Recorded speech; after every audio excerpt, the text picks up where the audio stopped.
მოგესალმებით, ეთერშია გადაცემა სპორტის დაფა. მე და დავით ბანანაშვილი დღეს სპორტულ სიახლეებს გადაცნობთ. გადაცემის პირველ ნაწილში ჩვენი სტუმარი გახლავთ საქართველოს ნაკრებისა და ვისლა პლოცკის ფეხბურთელი გიორგი მერებაშვილი. პირველ რიგში დიდი მადლობა, რომ ჩვენთან ერთად ხარ. პირველი კითხვა მინდა დაგისვა, განვლილ სეზონზე, საკლუბო სეზონზე საკმაოდ კარგი წელი ჰქონდა შენ ვისლაში, გაიტანე 6 გოლი და ბევრი თამაშიც მოგიწია, 30-ზე მეტი შეხვედრა ითამაშე. როგორ შეაფასებდი უშუალოდ განვლილ სეზონს? მოგესალმებით, მადლობა მოწვევისთვის.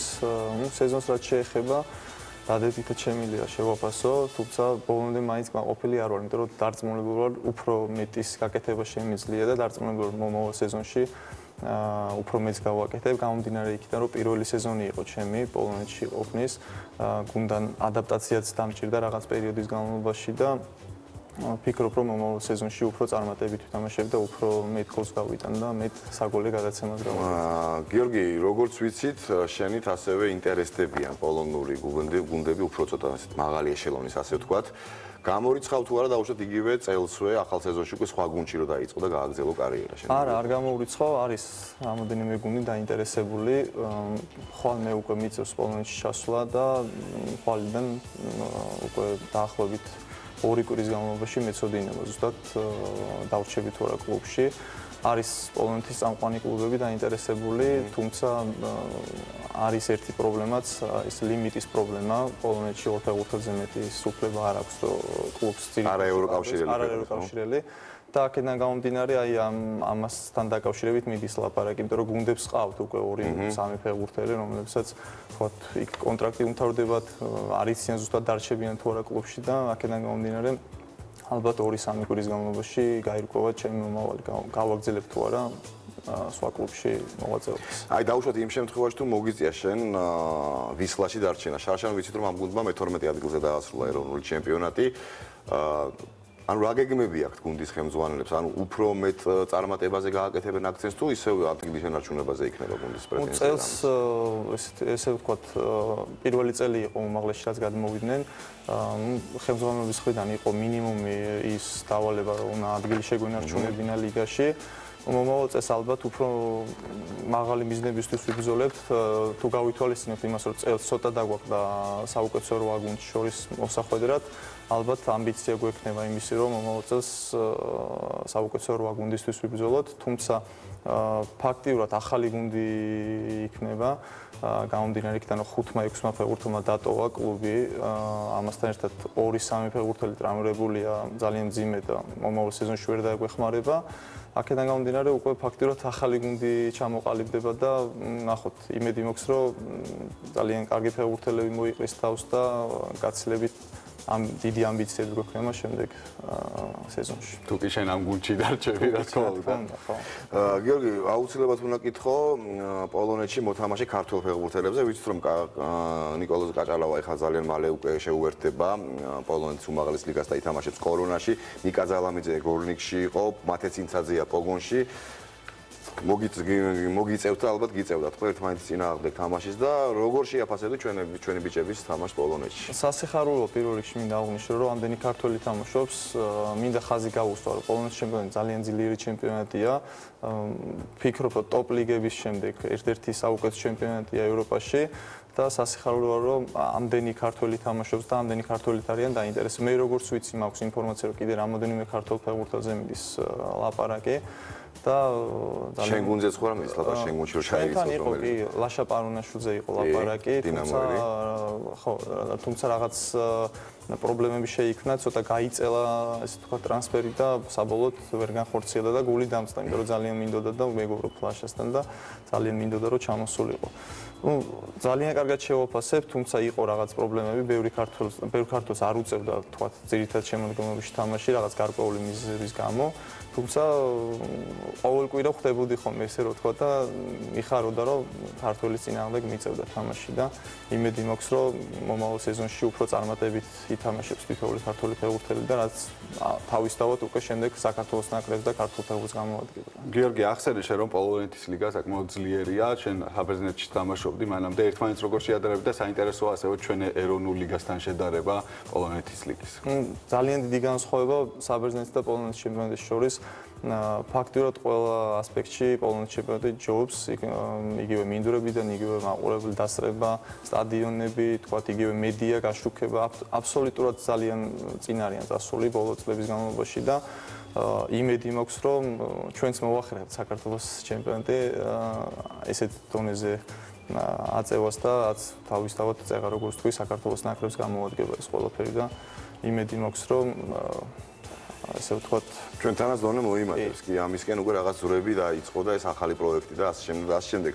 არ შემილია არ გითხო მთლიანად შეფასება დღევანდელი ევრო ტურნირების კენჭისყრის ქართული გუნდების მეტოქეები გამოვლენ და განსაკუთრებით მინდა რომ აქცენტი გააკეთებინო იაგელონია ბათუმის დინამოს წყულზე შენ გამომდინარე იქით რომ პოლონეთში თამაშობს სწორედ ბათუმის დინამოს მეტოქე არის იაგელონია როგორ შეაფასებდი შანსები შეიძლება ცოტა გაგიჭირდეს საუბარი მაგრამ მაინც ზოგადად ვინ მიგაჩნია ამ წყვილის ფავორიტად პირველ რიგში აღნიშნო რომ იაგელონია არ არის სტაბილური კლუბი შარშა მაგალითად ბრძოლობდა დასარჩენად ლიგაში და ბოლო ტურებში გადაწყდა ასე ვთქვათ მათი ბედი დარჩენის წელს უკვე ჩემპიონობაზე ბრძოლობდა და ბოლო ტურში რომ მოიგოთ უკვე ჩემპიონებიც ხდებოდნენ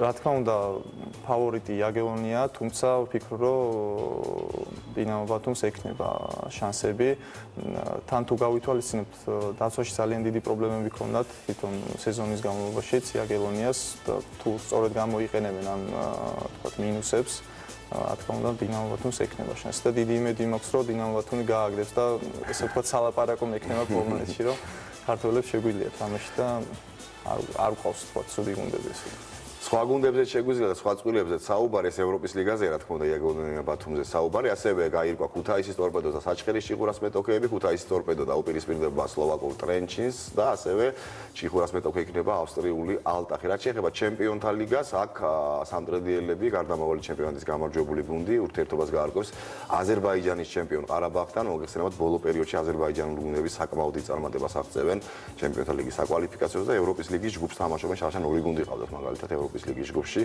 რაც ძალიან ისეთი მაჩვენებელია. ჩვენ პრინციპში შეგვიძლია ქუთაისის ტორპედოს და ბათუმის დინამოს თავკაცების კომენტარები მოვისმინოთ და შემდეგ დავბრუნდებით პირდაპირ ეთერში. დინამოსთან აგვაქვს 21-ში და კონცენტრირება მაგ თამაშზე არის გადატანილი და უკვე 21-ის შემდეგ უფრო გავეცნობით ამ გუნდს, გავიგებთ მას ძლიერ და სუსტ მხარეებს და უკვე შევეცდებით, რომ ჩვენი პლუსი რაც არის, ის გამოვიყენოთ ამ თამაშში და გამარჯვებას მივაღწიოთ. იაგელონია საკმაოდ კარგად ორგანიზებული გუნდია. რთულ შეხვედრებს ველოდები. იმედი მაქვს ჩვენ დარჩენილ დროს კარგად გამოვიყენებთ იმისათვის, რომ ოპტიმალურ ფორმაში შევხვდეთ საკვალიფიკაციო ეტაპის პრინციპულ შეხვედრებს. გიორგი, ვისაუბროთ ნაკრებზეც დაბრუნდი შენ ნაკრებში და გოლიც გაიტანე შენ შეხვედრაში. როგორ შეაფასებდი ზოგადად ნაკრების თამაშს?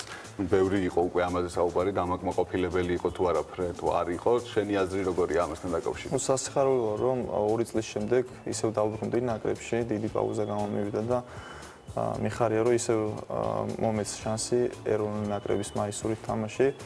რა თქმა უნდა შედეგი დამაკმაყოფილებელი არ არის ყველა თითოეული ფეხბურთელი გულშემატკივარი და მწვრთნელთა შტაბი ელოდებოდა სამხულას გამარჯვებას თუმცა თუ გავითვალისწინებთ პირველ ტაიმს ამის შემდეგ უკვე კარგი შედეგად ჩაიშალა. კარგი შედეგად შეიძლება. ამ მომენტზე მინდა გიორგი გამახვილებინო ყურადღება შენი გოლის მომენტი არის დაინახე ხო ალბათ იქ მეკარის მოძრაობა მცველები და პირდაპირ აუღებელი იყო პრაქტიკულად. იმიტომ რომ ფაქტურად ძალიან რთულ მომენტში მომიწია ბურთის დამორჩილება, იქ ფაქტურად წამის მიასედები მქონდა და იქ დავინახე რომ ორი მცველი მაფარებდა და იქ უბრალოდ გამორიცხული იყო რომ სხვა რაღაც გაკეთება. ანუ ვერც პას ასწრებდი ვერაფერს და ერთადერთი ვარიანტი იყო ანუ უნდა დამერწყა ან მოძრაობა უნდა გამეგზელებინა და ჯარიმაზე უნდა მეთამაშა და ალბათ საუკეთესო ვარიანტი ავირჩიე და გაამართა ამ ვარიანტი.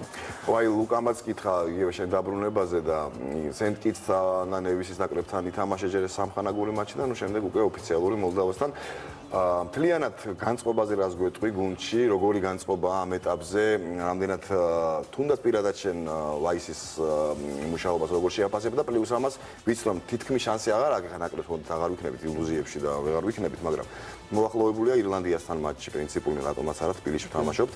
აი მომავალზე რა სიტყვი ნაკრები ზოგადად და აქვს თუ არა ამ ეროვნულ გუნდს პოტენციალი იმისა რომ უკვე ამბიცია ქონდეს რომ სოფლიოს ან ევროპის ჩემპიონატზე მოხვდეს. ну რა თქმა უნდა ამბიცია გვაქვს და ვეცდებით რომ ეს ყველაფერი ინდორზე გადავიტანოთ და შედეგი ვაჩვენოთ. განწყობა ახლა განწყობაზე ზედმეტია ლაპარაკი, როდესაც ნაკრებს ეხება საკითხი, იქ გამორიცხულია, იმიტომ რომ თითოეული ფეხბურთელი მე თვითონ ფეხბურთელი ვარ და ვიცი რა ხდება შიდა სამზარეულოში და თითოეულ მარს როგორ განვიცდით და თქვათ გამარჯვებას როგორ აღვნიშნოთ და იმედი მაქვს რომ თქვათ საუკეთესო თამაშებს ვაჩვენებთ, წარმატებით ვითამაშებთ და ჩვენს გულშემატკივარს გავახარებთ. სამწუხაროა რომ არ გვაქვს შანსი ჯგუფიდან გასვლის, თუმცა ძალიან პრინციპული თამაშები გველოდება და მე ვფიქრობ თითოეული თამაში ჩვენი ნაკრებისთვის ძალიან მნიშვნელოვანია იგივე რეიტინგის მხრივ.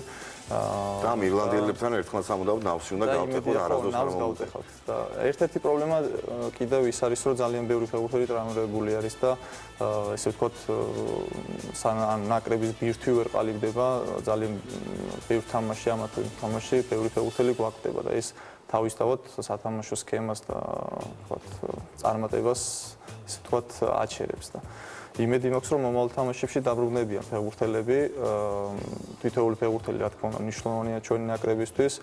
სამწუხარო არის რა თქმა უნდა, იმიტომ რომ ჩვენ არ გვყავს იმდენი ისეთი ფუფუნება არ გვაქვს რომ რომელიმე ფეხბურთელი მოვინაკლისოთ და იმედი მაქვს რომ დაბრუნდებიან შემდეგ თამაშებში, რაც აუცილებლად წარმატების მომტანი იქნება. ძალიან დიდი მადლობა გიორგი სტუმრობისთვის და საინტერესო საუბრისათვის. წარმატებას გისურვებთ, რა თქმა უნდა, როგორც საკლუბო, ასევე სანაკრებო ასპარეზზე. და იმედია, ან შენი კლუბს გაძლიერდება მომენტიდან, ან იქნებ უკეთესი ვარიანტიც გამორჩეს, რაზეც მიდის საუბარი. დიდი მადლობა წარმატებები გიორგი. შეგვიძლია გადავიდეთ უკვე შემდეგ თემაზე, რა თქმა უნდა, ფეხბურთზე ვისაუბრებთ. 2 ივლისიდან საქართველოში დაიწყება 19 წლამდელთა ტურნირი სანაკრებო, რომლის პირველ მატჩს პორტუგალიის წინააღმდეგ საქართველოს ნაკრები გამართავს გორში, სწორედ გორში თენგიზ ბურჯანაძის სახელობის სტადიონზე იმყოფებოდა საქართველოს სპორტისა და ახალგაზრდობის საქმეთა მინისტრი ტარიელ ხეჩიკაშვილი. მიმდინარეობს ამ სტადიონის რეაბილიტაცია, რომლისთვისაც ადგილობრივი ბიუჯეტიდან გამოიყო 1.354.000 ლარი, ესეთი შთამბეჭდავი რიცხვი, რათა UEFA-ს ასე ვთქვათ სტანდარტებთან შესაბამისობაში ყოფილიყო სტადიონი მოყვანილი, უკვე დასკვნით ეტაპზე არის სტადიონის რეაბილიტაცია და შეაფასა მინისტრმა ასევე ქართლის სტადიონის რეაბილიტაციისთვისაც 52.000 ლარი გამოიყო, შემდეგ კი მოინახულეს ახალი სპორტ კომპლექსი, რომელიც გორში რაგბის სტადიონის მიმდებარე ტერიტორიაზე შენდება. ჩვენ შეგვიძლია მოვისმინოთ კომენტარები და დავუბრუნდეთ შემდეგ პირდაპირ ეთერში. ყველას კარგად მოეხსენება, რომ ამ ბოლო თვეების მანძილზე საქართველოს არაერთი საერთაშორისო მსოფლიო მნიშვნელობის ღონისძიებას უმასპინძლა ძალიან მაღალ დონეზე. ამას ადასტურებს ის გამოძახილი, რაც საერთაშორისო ფედერაციის ხელმძღვანელობისგან გვაქვს და გვიხარია, რომ საქართველოს უკვე ტრადიციად იქცა, რომ ძალიან მაღალ დონეზე უნდა მომასპინძლოს საერთაშორისო შეჯიბრებას და მე დარწმუნებული რომ მომავალი ევროპის ჩემპიონატიც ესე მაღალ დონეზე ჩატარდება. სტანდარტს დააკმაყოფილებს, ზუსტად ამიტომაც ხდება ის სამუშაოები, რაც დაწყებულია და თითქმის ბოლომდე არის მიყვანილი, ძალიან მცირე რაღაც დეტალები ჭირდება. მე დარწმუნებული ვარ, ღირსეულად უმასპინძლებს გორი. ძალიან მნიშვნელოვანია და თუნდაც იქიდან გამომდინარე, ზუსტად გახსნის მატჩი ტარდება აქ ამ სტადიონზე, ეს არის მე მგონი რომ რაიონის ზოგადად ქალაქის ძალიან მნიშვნელოვანი. გავაგზავნოთ გამოშვება და საქართველოს ეროვნულ ლიგაზე, საფეხბურთო ეროვნულ ლიგაზე ვისაუბროთ, რომლის დაწყებიდან უკვე 17 ტური მიილია და ლიდერთა ტრიო ჯერჯერობით კვლავ უცვლელია, მოგესალმებათ გათამაშების ლიდერი დინამო თბილისია, შემდეგ მას მოყვება ქუთაის ტორპედო და სამტრედია და მომავალ ტურში აქვე უნდა აღვნიშნოთ ძალიან საინტერესო მატჩს გთავაზობთ საზოგადოებრივი მაუწყებლის მეორე არხი, კერძოდ დინამო თბილისი დინამო არენაზე უმასპინძლებს ქუთაისის ტორპედოს. ეს თამაში 21 ივნის 21 საათზე დაიწყება და როგორც გითხარით, შემოგთავაზებთ პირდაპირ ეთერში. დინამომ კი გასულ ტურში საბურთალო დაამარცხა ძალიან დიდი სხვაობით ანგარიში 5-0, აქ მეორე ტაიმში გავიდა 5 გოლი და უნდა ვთქვათ, რომ ერთ თავით მაღლა იდგა ქართული ფეხბურთის ფლაგმანი გუნდი. თავის მეტოქეზე ქუთაის ტორპედოს ბრწყინვალე ფორმაშია, ეს უნდა აღვნიშნოთ, ზედიზედ 7 მატჩი აქვს მოგებული კახაჩხეტიანის გუნდს და მხოლოდ 3 ქულით ჩამორჩება გათამაშების ლიდერს, სამტრედია 30 ქულით მესამე პოზიციაზე. ჩვენ შეგვიძლია ეროვნულ ლიგასთან დაკავშირებით ნიკა ბერაძის მიერ მომზადებული სიუჟეტი ვნახოთ და შემდეგ დავბრუნდებით პირდაპირ ეთერში. უბრალოდ კონფედერაციის თასთან დაკავშირებით. რუსეთში გრძელდება კონფედერაციის თასის გათამაშება ფეხბურთში. ტურნირზე პირველი მატჩი გამართა ევროპის მოქმედმა ჩემპიონმა. პორტუგალია ყაზანში მექსიკას დაუპირისპირდა. ფერნანდო სანტუშის გუნდმა ანგარიშის გახსნა 34 წუთზე შეძლო. კრისტიანო რონალდოს შედეგიანი პასი გოლად ხუარეჟმა აქცია. მექსიკელებმა წონასწორობის აღდგენა მალევე შეძლეს. პირველი ტაიმის დასრულებამდე 3 წუთით ადრე ჩიჩარიტომ პატრისიოს კარი აიღო და ტაიმი ფრედ 1-1 დასრულდა. შეხვედრის მეორე ნახევარი გარდამავალი უპირატესობით წარიმართა. პორტუგალიელებმა მეორე და თითქოს მატჩში გადამწყვეტი გოლი 86-ე წუთზე გაიტანეს. ფლანგური შეტევის შემდეგ ძლიერი დარტყმით გოლის გატანა სედრიკმა შეძლო, თუმცა პორტუგალიამ სხვაობის შენარჩუნება მაინც ვერ შეძლო. საჯის მიერ კომპენსირებულ დროში მორენომ კუთხურიდან ჩაწოდებული ბურთი ზუსტი თაური დარტყმით პატრისიოს კარში გადაგზავნა და საკუთარ გუნდს 1 ქულა მოუტანა. კიდევ ერთი შეხვედრა გაიმართა B ჯგუფში მოსკოვში სპარტაკის არენაზე ჩილე კამერუნს დაუპირისპირდა და საბოლოოდ 2 უპასუხო ბურთი გაუტანა. შეხვედრის პირველი ნახევარი გატანილი გოლების გარეშე დასრულდა. ჩილელებმა ანგარიშის გახსნა 91 წუთზე შეძლეს. აფრიკელების კარი არტურო ვიდალმა აიღო. საბოლოო ანგარიში კი მსაჯის მიერ დამატებულ წუთებზე ვარგასმა დააფიქსირა და ჩილემ კონფედერაციის თასზე პირველი გამარჯვება იზეიმა. ტურნირზე მორიგი მატჩი დღეს თბილისის დროით 19 საათზე გაიმართება. მსოფლიოს მოქმედი ჩემპიონი გერმანიის ეროვნული ნაკრები ავსტრალიას დაუპირისპირდება. შეხვედრის პირდაპირ რეპორტაჟს საზოგადოებრივი მაუწყებლის მეორე არხი შემოგთავაზებთ. აი სწორედ ეხლა ხანს დასრულდა ავსტრალიისა და გერმანიის ეროვნული ნაკრებების დაპირისპირება კონფედერაციათა თასის გათამაშებას და გერმანელებმა, რომლებიც გადახალისებული შემოდგენილობით არიან ჩასული აი ამ ტურნირზე, მოიგეს მაინც მატჩი მოიგეს ანგარიშით 3-2. გადავიდეთ შემდეგ თემაზე, დასრულდა გუშინ მსოფლიო ჩემპიონატი 20 წლამდელთა, რომელიც საქართველოს ორ ქალაქში თბილისსა და ქუთაისში იმართებოდა. დასკვნითი დღე ძალიან შთამბეჭდავი იყო. მოდით ვნახოთ შემაჯამებელი სიუჟეტი 20 წლამდელთა მსოფლიო ჩემპიონატის შესახებ და შემდეგ დავბრუნდებით პირდაპირ ეთერში. ახალგაზრდული მსოფლიო ჩემპიონატი წელს საქართველოს ორ ქალაქში 31 მაისიდან 18 ივნისის ჩათვლით ჩატარდა. ტურნირი 2008 წლიდან არსებობს და მასში მსოფლიოს საუკეთესო 12 გუნდი მონაწილეობს. ჯგუფური ეტაპი ძალიან საინტერესო გამოვიდა. ADA-ს ჯგუფში ნახევარფინალისტების ვინაობა მხოლოდ ბოლო მესამე სათამაშო დღეს გაირკვა. B ჯგუფს კი ერთი უპირობო ფავორიტი ყავდა, ახალი ზელანდია და მათ ყველა თამაშის მოგება მარტივად მოახერხეს.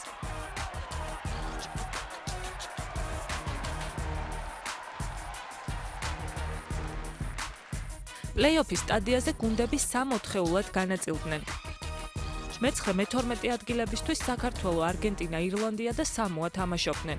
პლეი-ოფის პირველ დღეს პატარა ბორჯღალოსნებმა უდიდესი სენსაცია მოახდინეს და არგენტინა დაამარცხეს 26-25. სამოა ირლანდიელებთან დამარცხდა და საბოლოო ჯამში მე-9 ადგილისთვის საქართველოს სამყურებს დაუპირისპირდა.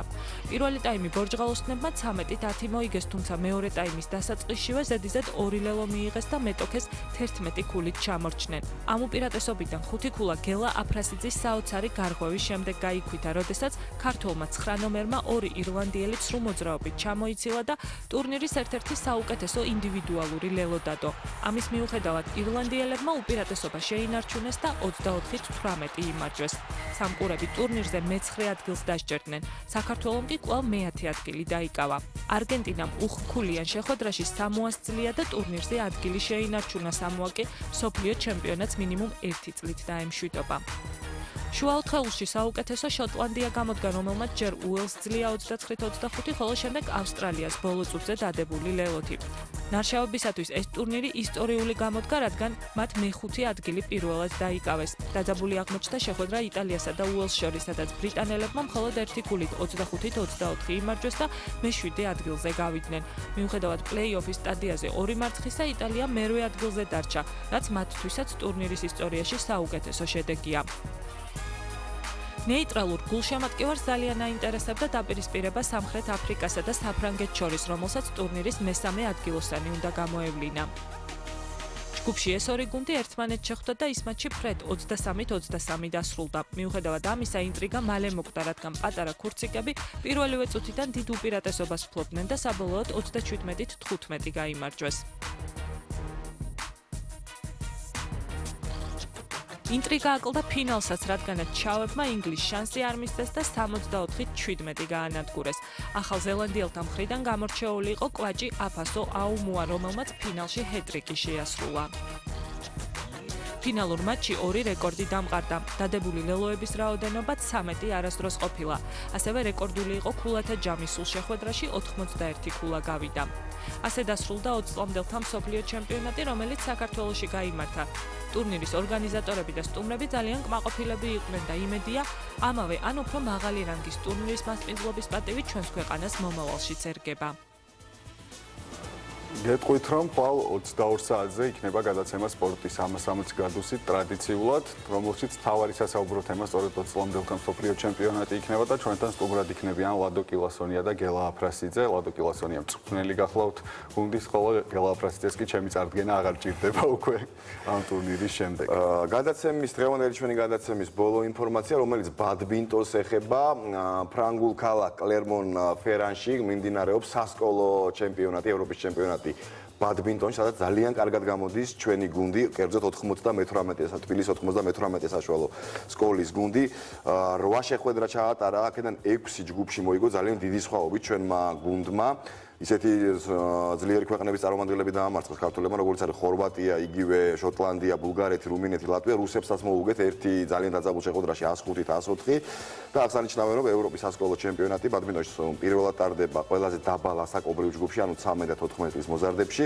ეს არის უპრეცედენტო შემთხვევა, როცა საქართველოს მონაწილეობს ევროპის სასკოლო ჩემპიონატში 16 ქვეყნის 24 გუნდს შორის და ასე რომ წარმატება უსურვოთ ჩვენებს და დარწმუნებული ვარ, ეცდებიან, რომ მედლით დაგვიბრუნდნენ სამშობლოში ახალგაზრდა ჩვენი ბადმინტონელები.